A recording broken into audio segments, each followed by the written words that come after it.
मस्साजोगचे सरपंच संतोष देशमुख हत्या प्रकरणातील प्रमुख आरोपी वाल्मिक कराड हा बीडमधील बॅनरवर झळकल्याचं दिसून आलंय। राज्याचे उपमुख्यमंत्री अजित पवार आणि माजी मंत्री धनंजय मुंडे यांच्या शुभेच्छांच्या बॅनरवर वाल्मिक कराडचा फोटो झळकलाय।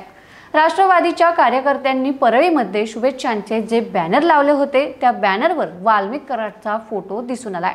त्यामुळे बीड जिल्ह्यात याची चर्चा सुरू आहे। राज्याचे उपमुख्यमंत्री अजित पवार आणि माजी मंत्री आमदार धनंजय मुंडे यांच्या वाढदिवसानिमित्त परळीत कार्यकर्त्यांकडून वाढदिवसाच्या शुभेच्छा देणारे बॅनर परळी शहरात लावण्यात आले। या बॅनरवर मात्र आरोपी वाल्मिक कराड याचा देखील फोटो झळकलाय। परळीतील राणी लक्ष्मीबाई टॉवर, पोलीस ठाणे परिसर आणि रेल्वे उड्डाणपुलावर राष्ट्रवादी कार्यकर्त्यांकडून बॅनरबाजी करण्यात आली। या बॅनरवर चक्क वाल्मिक कराड याचा फोटो लावण्यात आलाय।